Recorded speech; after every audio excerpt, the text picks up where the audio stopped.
Жалал Абад шаарынын жергиликтүү бийлиги социалдык объектилерди жакшыртуу багытында 2020-жылда 70% мамлекеттик бюджеттин эсебинен каржылануучу дем берүүчү гранттар менен иштөө аракетин көрүүдө. Бул багытта даярдалган долбоорлорду шаардык кеңештин депутаттары 2019-жылга карата өткөрүлгөн акыркы 19-сессиясында талкуулап, колдоп беришти. Эми ал Кыргыз Республикасынын финансы министрлигинде түзүлгөн атайын комиссиянын кароосуна жиберилет. Сессияны шаардык кеңештин төрагасынын орун басары Муктар Тургунбаев жетектеп, ага жергиликтүү кеңештин депутаттары жана кала мэри Мураталы Тагаев катышты. Күн тартибинде жалпы 8 ар түрдүү маселелер каралды. Алардан шаардын аймагындагы жеке менчик жер тилкелеринин укуктук зонасын өзгөртүү, аймактык шайлоо комиссиясынын резервдик курамына талапкерлерди макулдашуу жана шаардын балансындагы иштелбей турган мүлктөрдү натыйжалуу пайдалануу сыяктуу маселелер айтылып, бул багыттагы көтөрүлгөн сунуштар депутаттар тарабынан жактырылды. Мындан тышкары күн тартибиндеги айрым маселелерге толуктоо киргизүү максатында кийинки отурумдарга калтырылды. Сессиянын алкагында тийиштүү тараптарга кыш мезгилинде тургундарды электр энергиясы менен үзгүлтүксүз камсыздоо,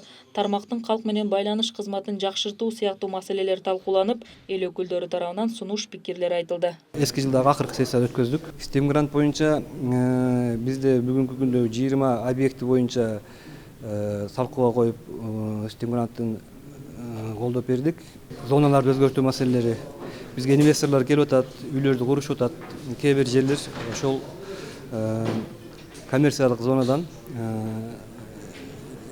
жилой зонага өткөзүп, 3 маселени ошентип карап бердик. Булар дагы шаарыбызга тартылган инвесторлордун негизинен курула турган объектилер. Андан сырткары 1-2 маселе кайра кароого жөнөтүлдү.